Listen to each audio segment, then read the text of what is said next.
Tanga or whichever arm of the government you want to put him. He's a deputy IG as a person. And as we speak now, he should be the one who's being held responsible, not directly, but as a person of interest. The boy did a post about him.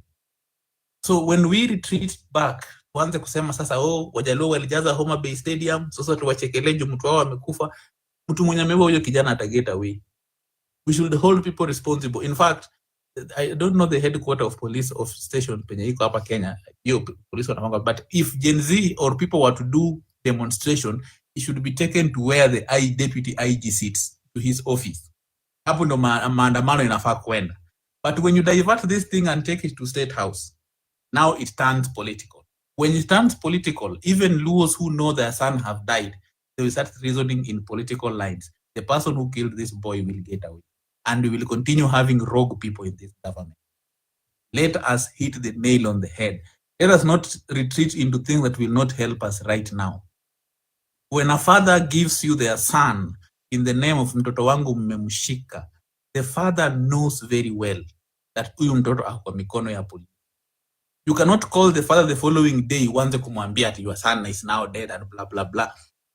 The father gave you the son, and you proved to him by taking the son to a police station. How much trust can this father have in you as a government? How much trust can this father have in you as police? Then when you call him to tell him funny stories, mtoto alijinyonga kwa cell, mtoto aligonga kichwa kwa cell. You know, sometimes I think it has happened with political class. Now it's happening with people working for the government. This notion that as long as I'm the one holding office, anybody else is stupid, I'm the only one with a brain, should come to an end. Before you hold that press conference as an IG, unafaa ujiulize, wananchi wanafikiria kweli? Do they even have basic human reasoning?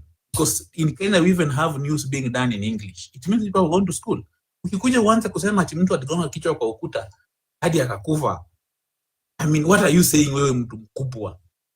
An adult, you are holding a microphone with uniform and a lot of mawe kwa mabega. All those things umepatiwa na government, umepatiwa a whole police force of a country, and then you are there reading a statement that looks like a sham, something you cannot even use to convince a grade 3 pupil. Sometimes these people think we are so stupid. And I agree when people say that life must be taken seriously. It is not a Luo life that has been lost. Tomorrow it will be somebody else. Na hii imekuwa mazoea. So I want to urge Kenyans, these government institutions can work. Zinaweza fanya kazi, my people. This government institution, IPOA can work. Institutions can work. Zinaweza fanya kazi, my people. Kuzikunja ndio so that they can take advantage of what is happening in this country. Wakati unaapishwa kama IG, wewe si IG wa Kalenjin. Wakati unaapishwa kama, do you know, when we were doing this case of fertilizer, we were making a lot of noise, but somebody like me, I had bought 70 bags. So watu wakianza kuongea ati huyo minister anaonewa juu ya tribe yake, I felt so bad. That is why when somebody dies and then we turn it political, we are losing it. Huyo mtu mwenye ameua huyo mtoto ataget away. The number of police officers was supposed to be fired by now should not be less than 10. And the IG himself, if he's not going to resign, we expect the deputy IG to resign, at least. Not just resigning, also face a jail term for murder. This is murder. Somebody has died. No stories, no corners. I hope I'm not blocking anyone. Lion, you can go, I think. Before Lion comes in, I was to say this. Kuna point ambayo umesema ni mzuri sana big. Ni somebody like president has nothing to do with na issue ya Albert. Totally. He has nothing because president doesn't know Albert in any way. So when we take it in politically, tuanza kusema ni president has nothing to do with that. Any political nini kusema kwamba from State House, nini to CS, we should not put that. This thing was mishandled by police who took this young man. And they should be responsible. Very much responsible. They should be, in fact, also responsible. Wanafaa kuwa wamefungwa wao. Wengine wameachishwa kazi na wako ndani. That is the best option that the government should do.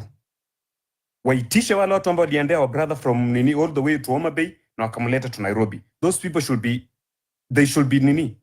arrested. Then what happened in Central Police Station?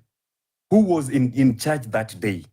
And what happened in the cell where the walieka huyu mjama? Those people should be responsible and they should be arrested. And they should be arraigned in court. They tell Kenyans what happened and who sent them and why was he killed. That's what we want to hear. But let it not be politically. We point at State House, we point at CS. Let us point for those people who went and picked this Albert. That will be more better. Thank you. I kind of disagree with you because Denzel was killed. Richard Otieno was killed. The government should be have known what was going on. Hatuwezi sema ati sasa we sideline, no. The government knows what has been happening. Brother Bernard, we agree the government knows, but what happened to individual responsibility? Wewe leo ukiua mtu, who do we blame? Do we blame your father and your entire family? Yeah? The government is responsible, atukatai, because the police force is working for the government and the president is the head of the armed forces. But every police officer holding a gun today on the street akona akili yake and is individually culpable. I saw what Natembea said recently. He said, in future, we might even have presidents being taken to court after they've served their term. Kwa nini? Ukifanya makosa as a person, usifanye makosa juu unajua unawakia government, juu umebeba bunduki, juu umevaa uniform. The moment you hold that gun and you are putting on uniform, public have some trust in you. Whatever you do with that trust, when it goes against the law, you are personally liable. Nobody operates above the law. Once you've made a mistake, utafungwa as a person. Hakuna vile polisi atafanya makosa atashoot mtu, like what happened during the Gen Z. We are only blaming the government for not arresting the police. But again, kila police officer mwenye alikuwa pale na bunduki akopaka na identification number yake, inamaanisha ukifanya makosa na hiyo gun, it is on you. So right now, if we turn this thing into the president, tuanze kulaumu Ruto, my friend, watu hapa kwa hii group, these people who are listening to us and who are with us here, they have a lot of evidence against Uhuru. They have a lot of evidence against Kibaki when deaths were happening in this country. We have people in Rivayala whose bodies have not even been identified up to now. Why? Because when Rivayala was happening, people turned it political and it was Wakikuyu ndio wanaua watu. Now, it is Ruto who is in power. Again, it's going political. But if we start holding these police officers individually culpable, head of institutions individually culpable, ndio itaanzia kwa president, ikuje kwa IG, ikuje kwa DIG, paka tupate afisa mwenye alikuwa on duty hiyo siku. Hadi ofisa mwenye alienda paka huko Mawego kwa kijiji ashikwe. But if we turn it political, those people will walk free. Hata tuki overthrow government ya Ruto leo, my friend, the next person who will take over this power hapo State House, hata futa police force yote. Bado hawa wajinga wanaua watu watabaki kwa hii police force. Na wataendelea kuwa watu pia kwa hiyo new regime in the name of defending the new government. So institutions must start working right now. The same way we've seen MPs walking into schools and chasing away principals. We also need to see MPs now walking into police stations and saying that hatutaki polisi fulani na fulani kwa sababu ya hii kifo ya huyu kijana. The same way we saw them crying about Ongondowere when he was shot. We also need to see MPs. It doesn't matter where they're coming from. Whether ni wale wanaendanga wa Bunyoro, whether ni wale wanaendanga kwa Raila, they should now come and tell us who arrested this boy, what is his service number, na amefutwa kazi ama amekuwa transferred ama amechukuliwa hatua gani. But if we go political, I'm telling you again, we'll have a new president. Hata kama niwe Bella utakuwa president, the same police will be in your force na watafanya makosa same. That's what I have to say. Bigi, umejua Wakenya wanasahau. Tunasahau sana. It's barely 3 years. No, 4 years ago. Is it 3 to 4 years ago? 2017. 2017 security bill ikuwa inakuwa passed. Hii security bill ambayo ilifanywa kina Mili wakakuwa mishandled kwa parliament ilikuwa inasema nini? Security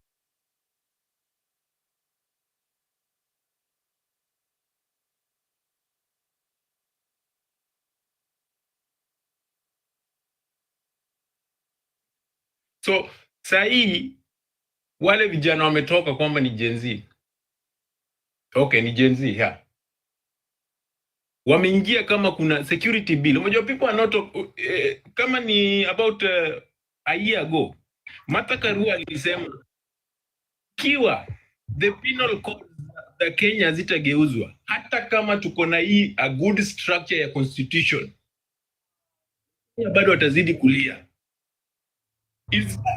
Other day wakati Gen Z walistorm parliament, MPs bado wakakaa wakapitisha bill zingine, watu wajui ni nini walipitisha kwa giza. And these bills our polisi wanatumia, unasikia abduction left, right and center. So kila mtu lazima kuwe very careful because mtakuwa mkienda kwa court mnapata hao wanafanya within the ile confine ya ile rule ambayo zimepitishwa na wale MPs wetu ambao walikuwa na lio ngondowere. Yeah? The same MPs ndio walipitisha hizi vitu. Right now tunalia kwamba watu wanakuwa abducted, sijui wapi, sijui nini inafanyika. Lakini hizi kesi ikienda tu vizuri utapata ati wamekuwa freed. Watu wauaji wamekuwa freed. Why? Kwa sababu wanatumia ile the same laws zile ambao wameenda kaziweka kwa penal codes ambao Martha Karua alikuwa anasema 2 years ama 1 year ago kwamba tuko na good structure ya constitution, but if we don't change these laws ambao penal codes ile watu wajui, tutazidi kulia hapa kwa sababu hizo penal codes zinaenda hadi kiganjo. Hawa polisi wanafundishwa, hata akikuja kushika na kuambia hii na hii na hii na hii, lakini bado tuko na hata zile za colonial. That's why polisi atakienda kiganjo, akirudi anakupiga, anafikiria ni nyoka.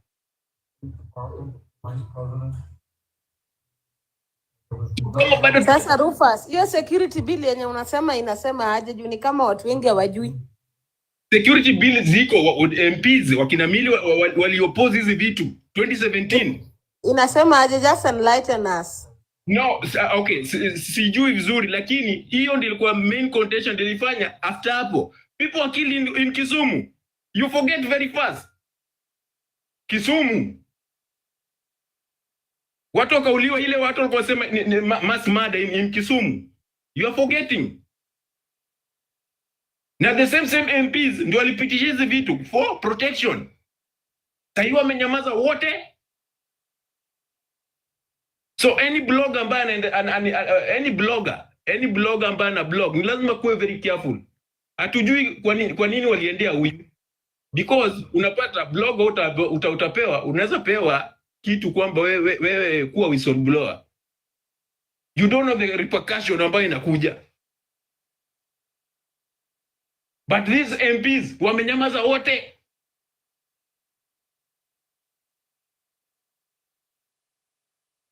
Lakini mmoja wake akiguzwa wanalia.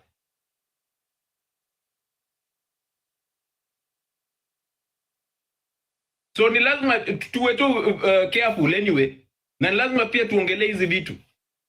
Martha Karua alisema hizi vitu. Martha Karua alikuwa anasema, lakini unapata watu saa zingine wanatusi Martha Karua. Yes, I don't like nini saa zingine bila anaongea, lakini ukiangalia unaona sense kwa hizi vitu wanasema. Alisema structure ya constitution tuko nayo vizuri. Nimesikia Bigi akisema kwamba hakuna death penalty in Kenya, si ndio? Yes. Kwa new constitution, but penal code juzi Joey aliambiwa aje death penalty. How? So anaenda na ile sasa president akidecide asimnyonge. That's all. Death penalty is still in Kenya. Lakini katiba hiyo nini, the structure ya katiba imesema no. Lakini court ilifunga nani? Ilifunga Joey na death penalty. So ni lazima tuangalie hizi sheria pia vizuri, ndio polisi wakipewa watajua, wataanza kufundishwa na huko. Lakini kama hivi bado tutazidi kuuliwa. Mtu atakuwa anaongea hivi, mnauliwa.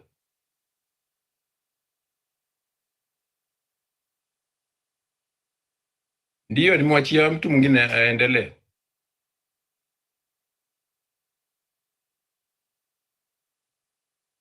Nancy, kwa wale wenye wamejoin sahii, Nancy, unaweza ambia vile cousin wako alishikwa na hao makarau na kitu ilifuata. I'm not so good in Swahili though. Could you please tell us what happened, Nancy? Okay, hi everyone. I'm called Nancy. I'm the cousin to the deceased Albert Ojwang. Albert alikujiwa home on Saturday around 1:30 p.m. mchana.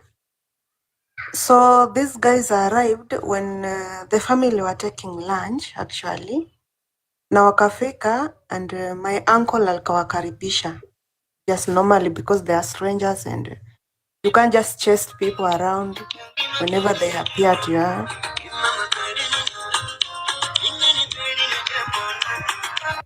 Mike, mute. So when they came, walikuwa on a motorbike, three motorbikes. Sasa wakafika wakasalimia watu, anko akawauliza nyinyi ni akina nani, wakasema hao ni mapolisi from Central Police Station Nairobi. Na wakamwambia wamekujia kijana anapelekwa ndani. So the uncle akawauliza amefanya nini or what's going on. Even my cousin was like, what's going on, nimefanya nini? So kuna huo mwingine nimemsahau jina, alikuwa someone sijui Kiplagat or something. Akasema huyu kijana wako kuna post aliweka kwa account yake ya Twitter yenye ilitusi mkubwa wetu. Kuna post aliweka kwa account yake yenye inatusi mkubwa wetu. The uncle akawauliza aliweka nini specifically, and wakamwambia while they were communicating na uncle, wale wawili already washamtia pingu, wakamweka pingu tayari. So uncle kawauliza what's going on, nyinyi watu mnasema nyinyi wa polisi mmetoka Nairobi na mimi siwajui, hatuwajui hapa. Akamwambia twendeni Mawego Police Station, we are going to identify ourselves by the officers up there. Wakaenda mpaka huko.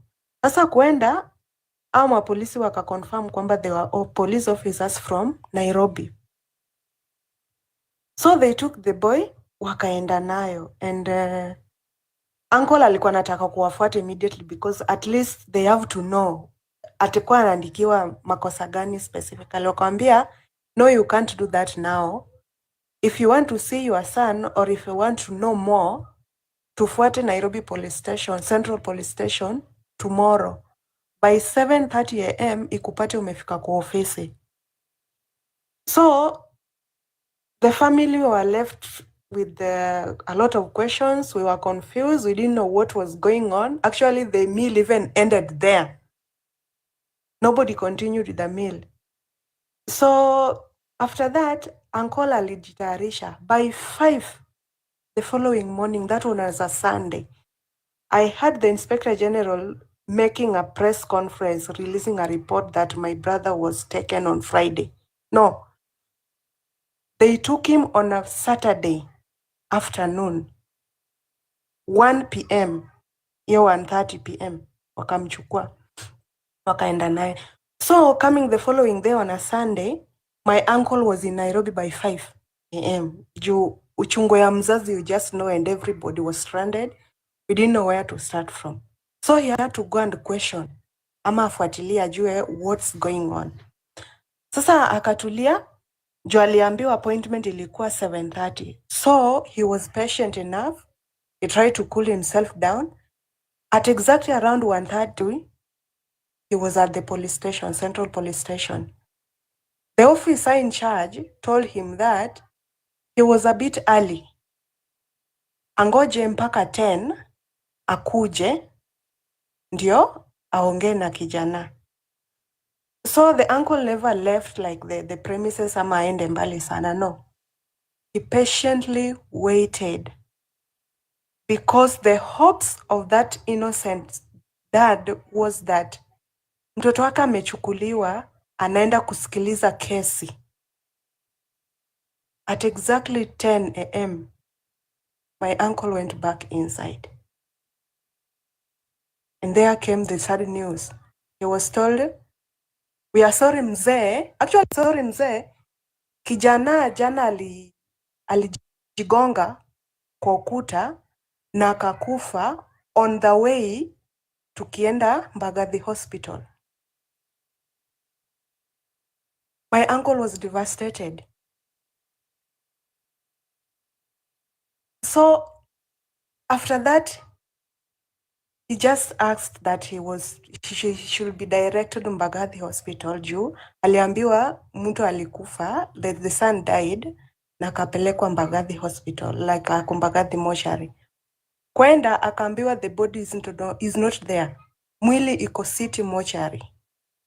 Akaenda city mortuary, akafound the body.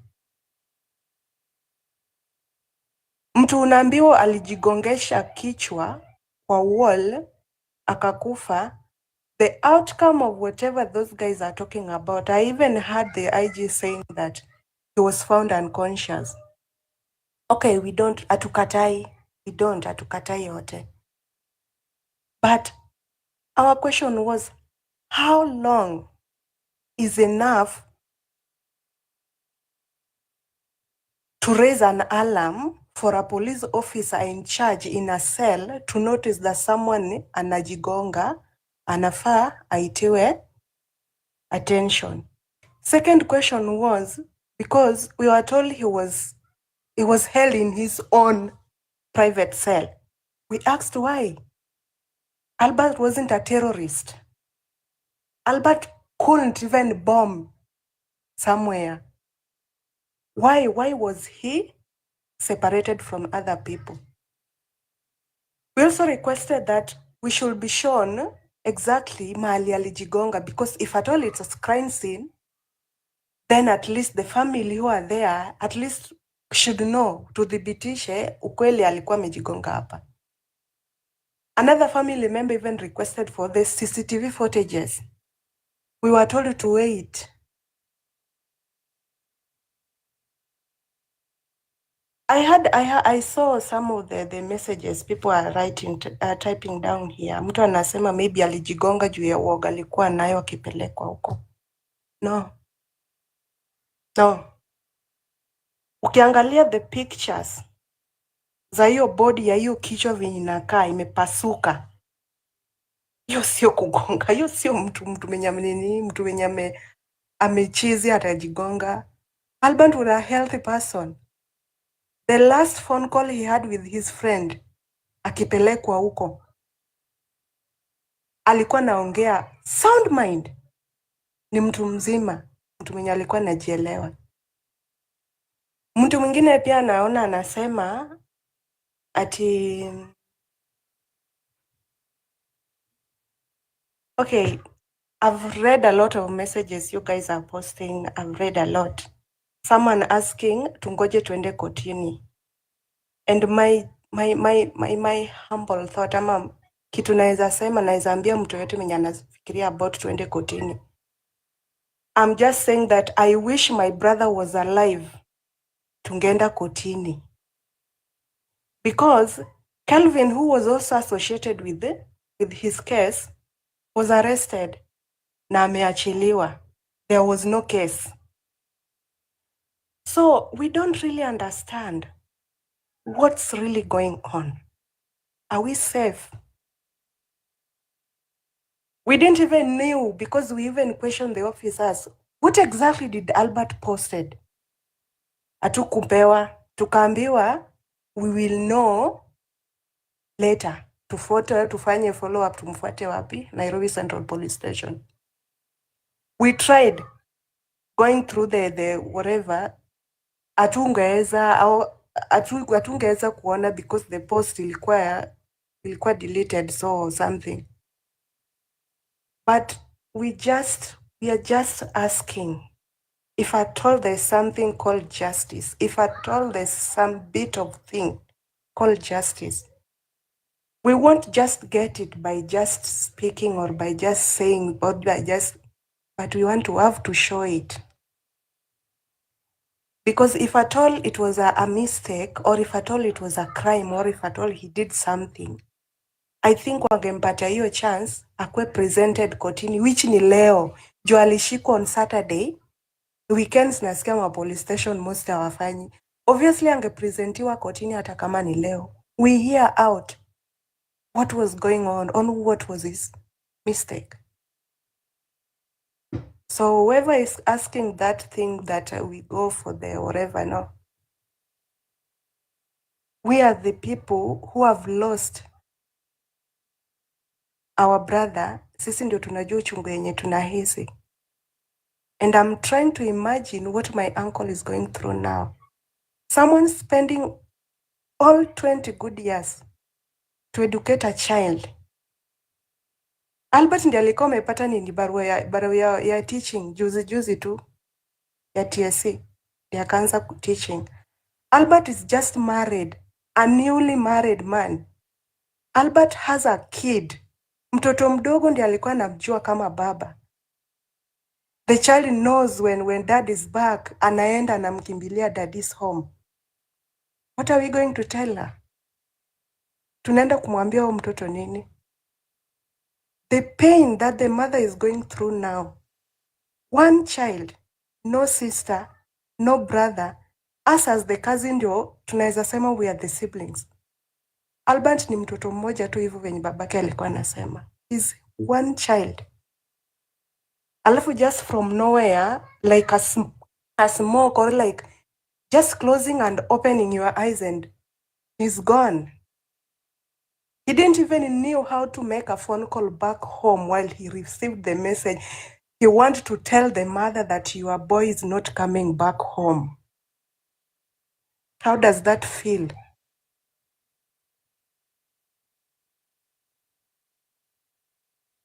I don't have anything more to add. I'm devastated. I'm broken to the bones. When I heard the news yesterday, I couldn't even make a step. With me kwetu, I'm the eldest. Na sisi mostly, sisi ni wasichana. Albert was like my big brother. Nikiwa na shida yote, if I have something like I have to take care of these siblings, Albert ange chip in. Albert is, I even don't know what to say. He was more than a best friend to me.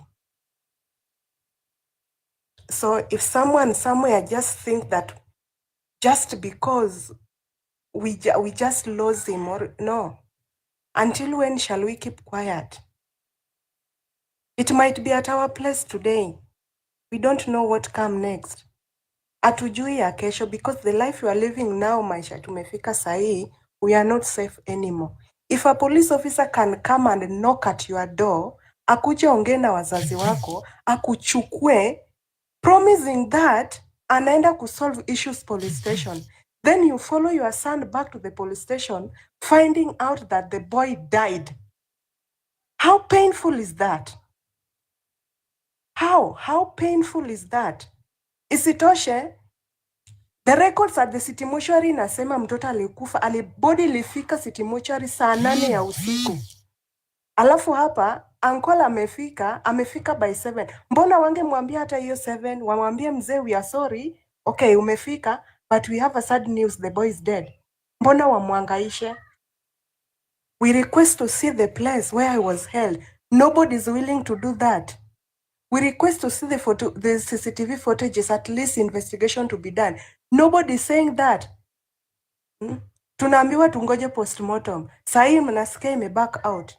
Nobody is even doing that. My brother was murdered in cold blood. Murdered in cold blood. My I'm repeating again, my brother wasn't mentally ill that he could have hit his wall on the wall that severally. And how much is so many to make someone to pay attention? No. If someone somewhere is going to think that I'm going to keep quiet with that, to hell with this. I'm not going to keep quiet. It's my blood. Nancy, did Yes. any of you took pictures of the police officers when they came to your home to pick Albert? Did you think of taking their pictures, maybe in secret? Nobody thought about that. Nobody thought about that. And guys, watching Nobody this, thought I about think taking a picture. yes, okay. Guys, what do you think? When Ongondo Were died, we saw politicians everywhere, you know, and now politicians are quiet or act. What do you think about this, guys? I'm not seeing any politician, even from Luo Nyanza, condemning the act. What is happening in our country? Everybody's I think quiet. we should use the hashtag Eliud Langat must go in the comment section. We should speak up because tomorrow I'll be killed because I always speak. So let us use the hashtag Eliud Langat must go. And let us just share our thoughts, guys. Let's share our thoughts. Msiogope. Kukufa watu watakufa. Kila mtu atakufa. Let us use the hashtag Eliud Langat must go, please, as we continue. Thank you. MC Simba, what do you have to say?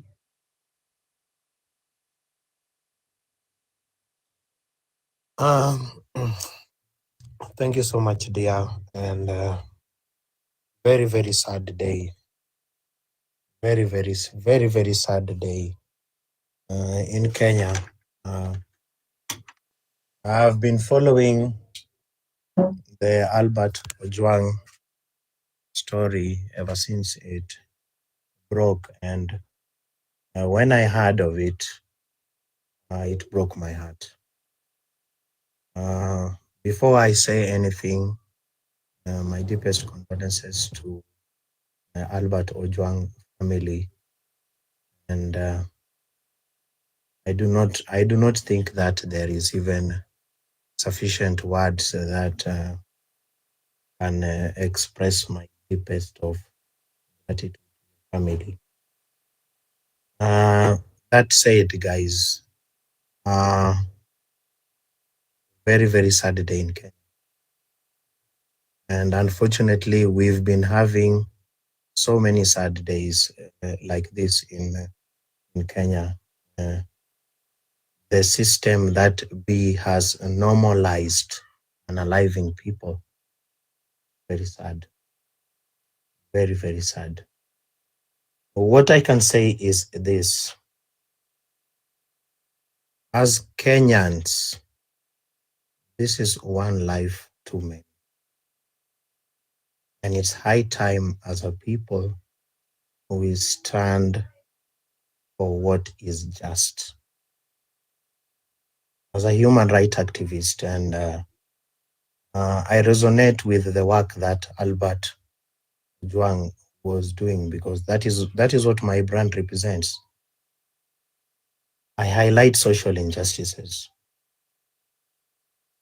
This is a social injustice, guys. My deepest condolences to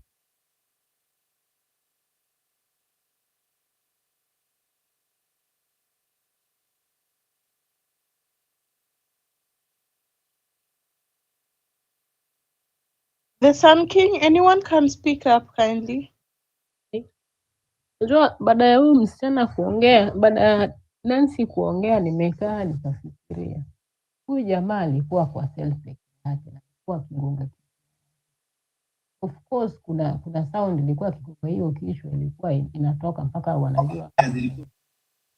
Na kama mtu yenyewe anataka kujirusha kutoka kwa mabati kwa ghorofa juu, unapata polisi wanaitwa, wanakuja wanarescue huyo mtu. Sasa sembuse mwenye yuko kwenye police station tayari na polisi wanang'ang'ana mtu awe na uhai. Ilikuwaje polisi walimwacha huyo mtu to an extent that anagonga kichwa mpaka anakosa fahamu, ndio wao sasa wakimbie waje wachukue huyu mtu ampeleke hospitali. Hapo pia kuna maswali.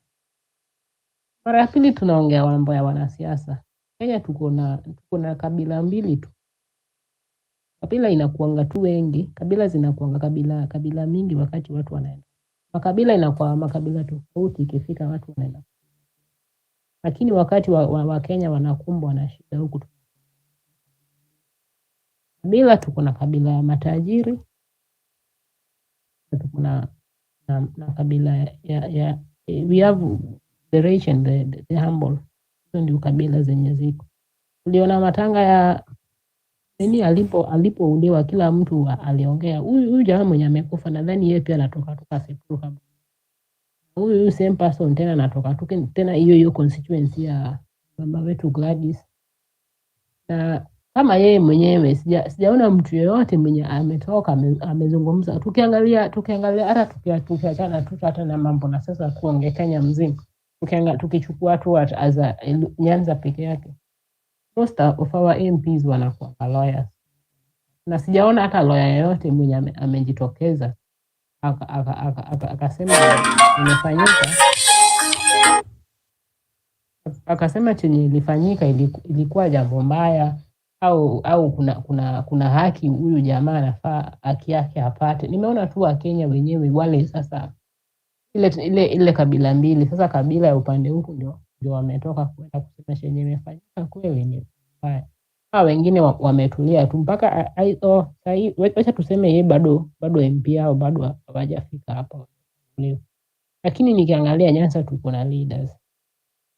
Hakuna hata mwenye ameongea so far. Sasa ni ile kabila tu ile ya humble ndio sasa wanang'ang'ana sasa kupata haki yao. Kama ukweli miaka hiyo 60 na kupata uhuru miaka mingi. Hali tumefika yenyewe. Nafaa tufikirie ya nyingine yenye tutaishi Kenya, yani ile tunafurahia, tunajivunia. Kila mtu anaweza kuishi na amani yake, manake unapata kando na uwizi, insecurity, unasumbuliwa pale mtaani. Huku pia polisi hukimbia, yani hata tunashindwa sasa yenyewe tutapata haki wapi? Security tutakuwa secured wapi hapo? Yani imefika mahali sasa kwa Kenya, yani yenyewe hata sijui tutumie njia gani. Tumetumia njia ya constitution, na ni kama hiyo njia ya constitution imefika mahali sasa. All right. Yeah. Asante sana Wino. Guys, let us use the hashtag Eliud Langat must go. Okay? We have the constitution. And huyu mtu angefanya makosa angepelekwa kotini, achajiwe, sawa, afungwe kama ni kufungwa. The only thing this guy did was to repost what the standard media reported, okay, about the corruption going on hapo kwa police service. To be more specific, hapo kwa traffic police. That is whatever he did, just reposting on his Twitter account. Sawa. So we must call these people out, and we must call our leaders out also, because kesho mimi nitauawa, they will kill all of us. Kesho watanikujia because I want to tweet hata kwa Twitter sahi. So let us talk. Wacha nikuulize swali moja. Yes. Huyu jamaa account yake bado iko au imefutwa sahi? Walimtolea, walifuta, I think wafute tu evidence, I think. Hata sasa uwezi atasema kama kuna alipost huko nyuma. It was pulled down. The account was brought down, yeah. Uwezi atajua kama kuna vitu alipost huko nyuma alikuwa akipost au hii shida ni hii moja. Unajua hiyo ni no, the post was only about the rot in the police service. And the Deputy Inspector General was also mentioned in the post. The original author was Standard Media. Hii gazeti ya The Standard ndio ile nini. Sawa. So kuna mwanahabari pia alikuja na hii same nini mpaka huyo mwanahabari nadhani alitoroka Kenya yuko sahi. Yeah, so Nyando, what do you have to say? Guys, let us use the hashtag Eliud Langat must go. That is all Yes, we should I think Madam Chair, umekuja sasa na njia mzuri yenye nilikuwa natarajia utafikia, ya kwamba Eliud Langat must go, na si eti aende hivyo, aende na hukumiwe, sababu he is the one who ordered that man to be arrested. Yeye ndo alituma watu wajambazi. And Madam Chair, mimi bado narudi tu kwa point yenye nilisema hapa ya kwanza, kama wengine hawakuwa wameingia, ya kwamba Gachagua told us that this man have a killer squad. Ako na kamiti yake ya uwaji yenye ametenga mahali yenye wanaua watu. Kumbe it is true. Na Gachagua alisema the sitting president is using this man kuua watu. Na hiyo nimegundua ni ukweli sana. Ambapo saizi kama Ruto angekuwa anapenda Wajaluo, Ruto huyu moja tu, angekuwa ameshajitokeza nje na condemn kitu ambayo ilikuwa imefanyika na aweke amwambie huyo mtu a resign immediately. Lakini tunaona tu huyu mtu bado ako na audacity, anatembea tu freely na amesahau mtoto wa wenyewe. Madam Chair, mimi naelekea, mimi nasema hivi, and it is my stand, there is no need of supporting this government, a government which is killing our people. Na bado nasema hivi Madam Chair, mbona Raila hawezi ongea kuhusu hii kitu? Mbona hawezi ongea? Ile ya Ng'ondowere haikumaliza hata 2 hours. Akakuja akaongea. Ama sababu huyu ni mtu wa kawaida, mtu wa chini.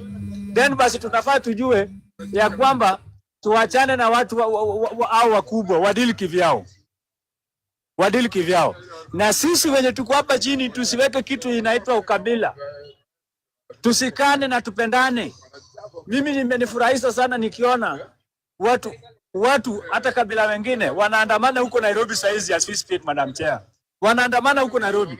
Na wale imebeba Wakikuyu wako hapo ndani, Wakamba, kabila wengi sana wako huko wanaandamana saizi. Alafu mtu baada anakuja hapa anasema hiyo vita si yetu. It is very painful, Madam Chair. A Luo man life, the life of a Luo man is matter. The life of all Kenyans in a matter a lot to this country, Madam Chair. Ya nini uwe mwenzako sababu ameandika tu kitu tu kidogo tu, kitu ambacho basi anaweza mwambia rab, futa hii yenye umesema. Asike aseme futa hii yenye umesema, futa hii. Afute na huyu mtu aendelee na maisha, ama aende amkuu apelekwe kotini. Apelekwe kotini achajiwe kama atakuwa amepatikana amefanya tia. Lakini hii kitu kidogo tu inafanya unaua mwenzako. Hiyo kitu kidogo inafanya unaua mwenzako, Madam Chair. Imeniumiza sana, Madam Chair. Thank you. Madam Chair. Yes, you can speak, Mr. Mimi naitwa Abdalla. Yes, Abdalla. Niko Nairobi. Hiyo maneno kutoka jana mimi imenisumbua sana. Juu huyu jamaa ni rika yangu. Ni my age mate. Na ni mbaya sana ukiimagine umechukua tu familia wakati tu umeamua kuwa na familia, umepata kazi, mtu mwingine tu anakuja kukukatia life. Juu tu ya kuandika tu kitu.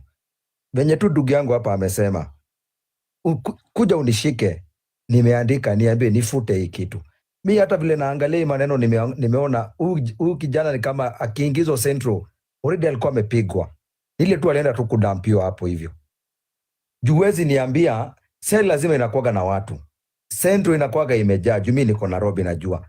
Inakuwaga imejaa watu wenye wameshikwa kwa seli. Hauwezi tuambia ati huyu mtu alijiua. Hiyo haiwezekani na haingii kwa akili zetu kama sisi wa Kenya. Huyu walimleta kama wamempiga. Na lengo lao walikuwa wanajua, ndio unaona hawako wanataka kuongea na baba yake zaidi. Walikuwa wanajua lazima huyu jamaa uliwe. Na vile tu Gachagua walituambia, huyu Eliud Langat ni akona kila squad yake. Hata ungemuona leo ulikuwa unaona huyu jamaa kabisa kuna kitu ameona inamkula amefanya.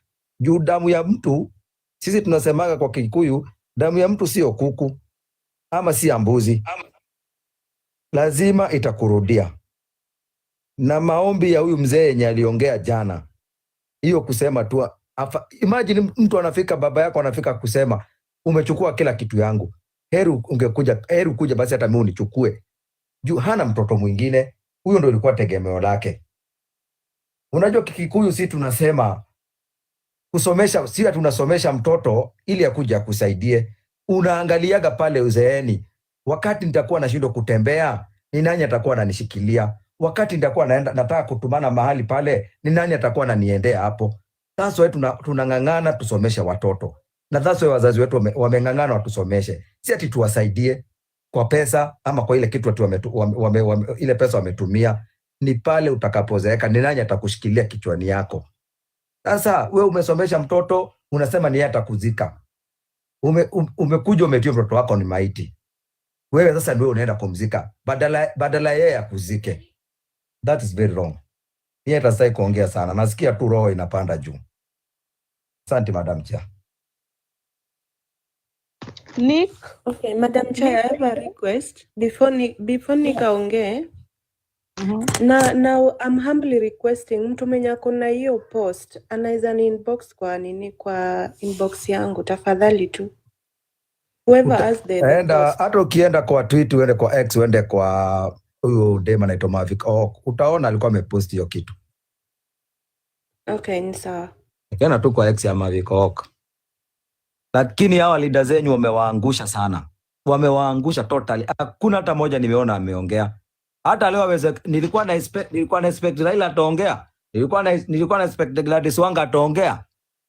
Nilikuwa na expect Opio ndani alikuwa nini NTV. Nilikuwa nadhani atakondemn hii kitu. Lakini wao wanaongea tu kuhusu mambo ya stima sijui wapi. Hawa leaders wenyu wamewaangusha kabisa. Na this time wa Kenya tunafaa tukae bila ukabila. Tukaeni tusikizane. Sisi wenyewe ndio tutajikomboa. Si atu tunakaa hapa unasema 10 bila break. 10 bila break, angalia ile maafa imewaletea. Angalieni.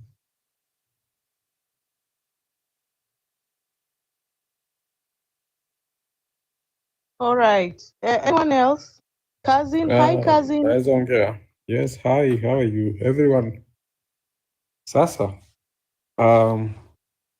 hii kifo ya huu kijana is something that we should not take it lightly, and we should not treat it just like the way we treated the Gen Zs, the killings, like kind of evil after the blood-based. Let me call it blood-based, because there is nothing special with it.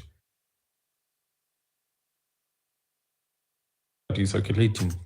Yeah, I can tell you, even the killers are blood-based. There is one of Mondi, and the others are from the Eliud. What is his name? Eliud Langat. Yeah. He's from Eliud Langat backyard. You know. So, this guy, like Kashago said, actually, this guy is a murderer, and I can tell you, you know, by the time there was Mandamano last year, Hello? those Subarus used to carry the people from those killers, those are not uniformed. They used to come from that area. You see, which is totally bad. And them wanna preach at hakuna ukabila, yet they are killers cause from their region. Yeah, killers code from their region, which is totally unacceptable in this country where we have got a constitution that actually guarantees that every Kenyan has the right to live, and if arrested, you should be taken through the procedures, not extrajudicial. Yeah. So, and I like the way this lady from LSK, Nakujanga anatetea, that lady, I think, in near future, I think atakuwa very good after if she ever joins politics, ataweza kuwa mtu mkubwa, because she has a stance. Na it's not somebody who can be compromised, unlike wengine walikuwa hapo mbeleni. So that young man who died, there is no way that guy was killed in that cell. That guy was beaten somewhere else, and he was brought to that cell where whereby alikuwa amebakisha tu uhai kidogo alafu akakufa, maybe because of clotting, because nasikia kichwa ilikuwa imefura. Unajua ukipigwa na ukute damu itembei, definitely you die because of clotting kwa kichwa, which is bad. Brain clotting ni mbaya sana. So like someone said here, the leaders again, yeah, you know, I sometimes we forget too easily, Kenyans, yeah. How can we forget that these leaders, all these leaders are cousins? These leaders are cousins. Some would call them political cousins. So don't expect a leader who is sitting pretty in that big office where they have been dreaming to go, atianza kusema ati justice for that young man. No, they don't care whether he comes from where, whether he comes from their village. They don't care as long as they are getting what Kasongo is giving them. Yeah, they don't care about the common people. Yeah, sometimes I don't get it how sometimes tunapelekangwa tunaanza kudefend our own, tunaanza kusema ni mtu yetu syndrome, you know. I don't know. Police officers this time round, I think from Kaongo aingie, police officers wamekuwa na kiburi ingine, hata si kiburi ya kawaida, na those people should be tamed. We cannot have a police state. We cannot have ati kwa sababu umeongea kuhusu mtu ambao ako kwa serikali ama ako na family ama ako na related na mtu wa kabila fulani au kwa serikali, that you can be hanged without trial. Sure, we cannot have a country like that. So wacha mimi nifike hapo. Thanks. Polavik, are you there? Yeah. Guys, don't send gifts. Send me some heart, me please. We've been here for long. Yes, you can take the mic. Yeah, thank you. Niko na kitu like 2-3 points ninaweza sema. One, tusikae enticed na hizi vitu ndogo ndogo wanasiasa wanatufanyia. Tunaona still we in the government. We are not in the government. They are in the government kutuambia we in the government. Wanakula sisi tukiwa njaa, wanatuambia tushakula sisi wote. No, we still hatujapewa hiyo food yenye wanasema wako in the government. Secondly, killing this young generation is not something that is adding up. The government is doing totally a mess. Our leaders are failing us in the first place. Now tunaita the DCIs, I hope some of them wako hapa hivi wanatusikiza so that they can know mwenye anasema ni nini, huyu amesema nini, ndo wakuje kutu arrest, but it doesn't make sense anyway. Kama umeposti kitu, kama wanajua that's the reality umesema, they could go back and do investigation kama mtu alikuwa anapata hizo pesa, instead of picking somebody because you have been given an order, unaenda mnaua msee mwingine, ameacha familia, ameacha babake niliona akilia, ameacha mtoto mdogo. So shameful. The last thing, let's put everything we call tribalism aside. Let's work together. Sisi ni wa Kenya. Mimi ninaweza kosa kuwa Mjaluo, naweza kosa kuwa Mkikuyu, but mimi ni Mkenya. Can we put everything aside? Tusianze kuitana huyu anatoka huko. Let's use that term cousins. Hata sio cousins, acha tujuane sisi kama wa Kenya. Shida tuko nayo si ya Wajaluo, si ya Wakikuyu, si ya watu wanatoka coast. Hiyo ni shida iko kwa wa Kenya. Sisi wote kama wa Kenya. So tuweke hiyo vitu wametuletea. Unajua they usually use those tribal lines watu divide ndo watu rule. You getting the point? Like divide and rule. That's what they are doing. So wanasema the region, the western region ina support Raila, so Raila wakishikana na Ruto wako pamoja. Sasa central ndo wako against. So that is what they usually do. So tuache hizi shida tuko nazo za ukabila, then we gonna be alright. Thank you. Acha ni mute. Thanks. Nick, Nick, Yes, are you there? yes. I'm there. How are you? Okay. So, yes, I've been following this issue of Albert Ojwang, and it's very painful, by the way. Kupoteza mtoto at that age, when umemfunza, mtoto has gone through the training, amepata job, and then his life is cut short. That is very painful. It's very bad. As a country, we should not be killing young people recklessly. Like, it's just becoming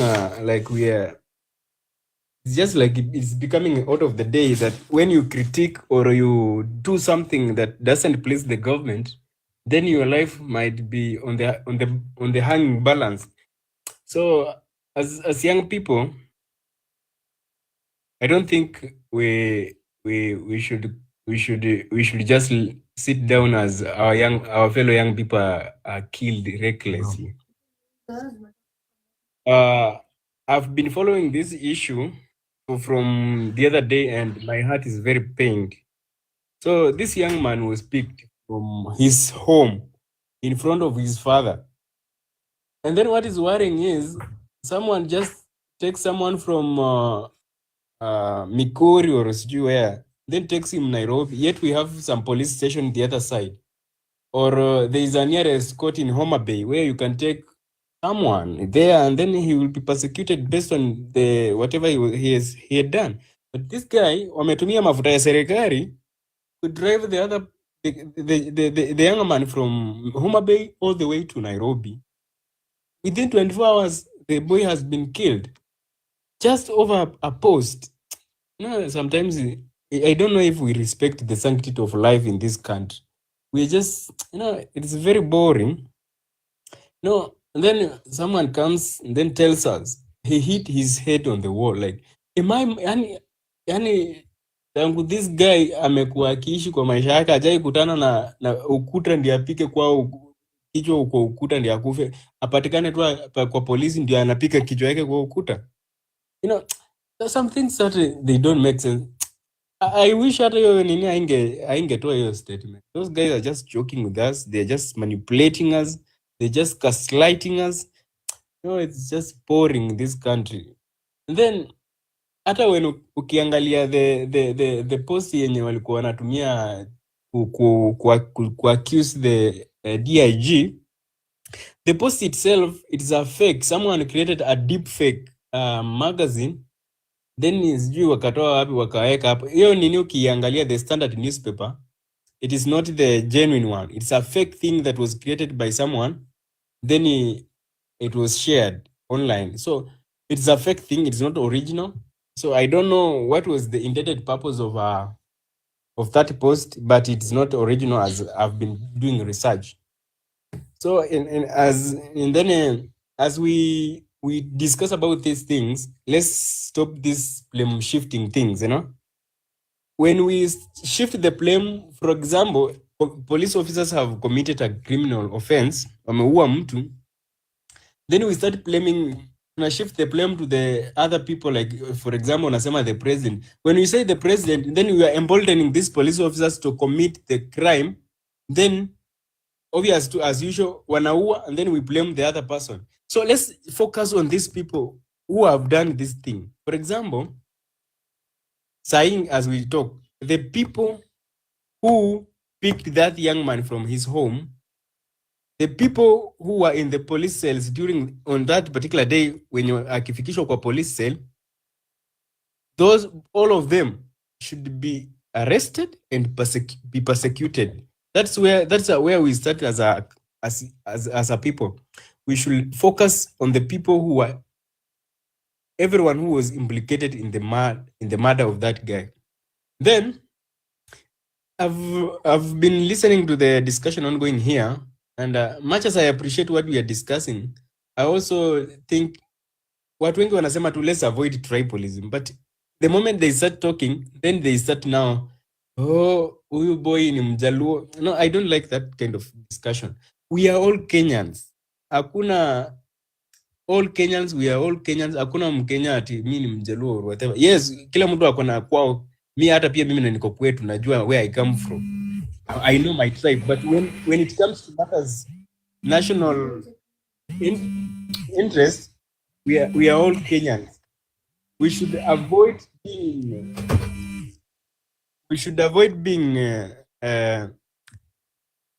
being divided on tribal lines. Let's focus. Let's remain united as Kenyans. You know, we are the younger generation that should shape the country. We should not be divided by politicians. Hi Gasin, hi Junan. No, we are all Kenyans. Hakuna ati wewe ni Gasin yangu ama nini. We are all Kenyans and we all deserve equal rights, equal services.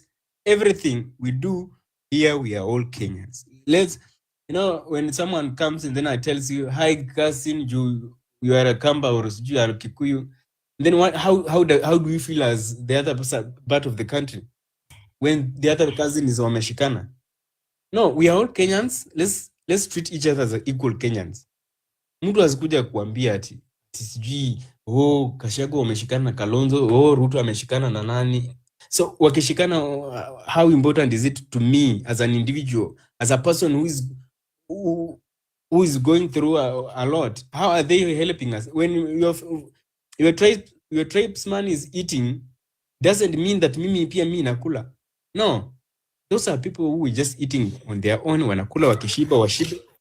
But for us, we are suffering as Kenyans. So let's not be divided on tribal lines. Let's focus. Let's demand for accountability. Let's demand for equal rights. Let's demand for services from the government without fear. Thank you, Ms. Chair. Thank you, Mapangale, for the gift. Dog Lover, I'll allow you to speak. Then we will meet again at 7:30. Okay, we are going to have an amazing discussion. I've talked to Honorable Babu Owino. He will try and come.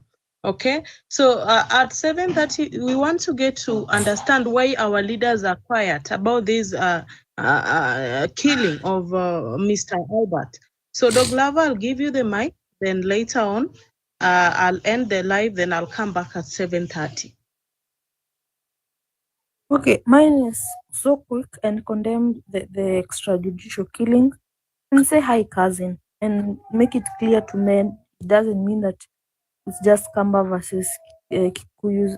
This salam cuts across, and I would like to greet you, Nick Med. Hi cousin. And thank you for Political Arena, and I hope you add me to the next discussion, which I'll have a lot to say about the unfortunate incidents at home. Yeah, thank you so much. Those who are seeing Nancy, she is a cousin to Mr. Albert Ojwang that was killed yesterday. I think she has spoken, but we will have her again at 7:30. Nancy, kindly ukuje tena 7:30. We are going to have an amazing discussion about police brutality. Why leaders are quiet. When Ongondowere died the other day, we saw leaders come out and they condemned the killing. I'm not seeing any leaders, even from Luo Nyanza.